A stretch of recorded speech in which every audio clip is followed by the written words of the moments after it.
हूँ जिस तरीके से सुप्रीम कोर्ट ने ईडी पे को फटकार लगाई है, ईडी से ये तक कहा कि आपके पास कोई कारण नहीं है उनको जेल में रखने का, और फिर उसके चलते उनको जो राहत मिली है उसका मैं स्वागत करती हूँ। और फिर से दिखाता है कि भारतीय जनता पार्टी जो भी एजेंसीज हैं उसका दुरुपयोग कर कर जो भी विपक्ष के नेता हैं, जिनकी आवाज है, जिन्होंने बीजेपी को घेरने का काम किया है, उनको पॉलिटिकली अरेस्ट कर रही है।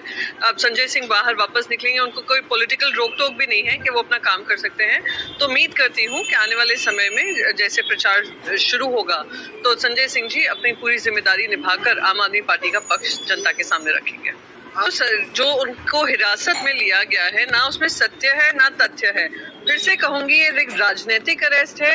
राजनीति के चलते है भारतीय जनता पार्टी डरी हुई है, क्योंकि वो जानती है कि 400 पार तो क्या ये 200 पार भी नहीं कर पाएंगे, इसलिए एजेंसीज का दुरुपयोग हो रहा है।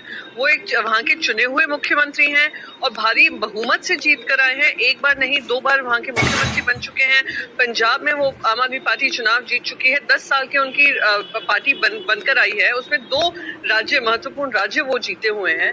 फिर भी उनके साथ इस तरीके की कार्रवाई की जा रही है, सरासर गलत है और संविधान उनको कहीं भी नहीं रोकता है कि अपने इलेक्शन की जिम्मेदारी या अपनी सरकार की जिम्मेदारी वो निभाते रहे।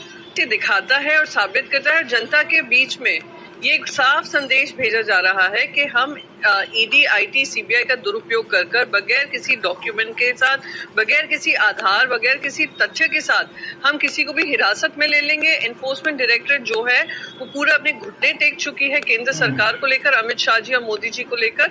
तो वो जनता देख रही है। आने वाले चुनाव में जनता ही इसका जवाब देगी।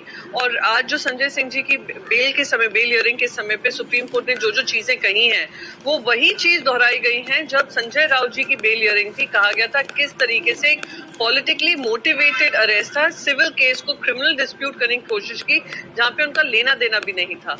तो फिर से एक बार साबित हो गया है एनफोर्समेंट डायरेक्टरेट कुछ नहीं है, एक एक्सटॉर्शन डिपार्टमेंट बन गई है बीजेपी की, एक एक्सटेंडेड डिपार्टमेंट है बीजेपी की, और आज उनको फिर से फटकार पड़ी है सुप्रीम कोर्ट से। मैं उसका स्वागत करती हूँ जिस तरीके से सुप्रीम कोर्ट ने ईडी पे को फटकार लगाई है, ईडी से ये तक कहा कि आपके पास कोई कारण नहीं है उनको जेल में रखने का।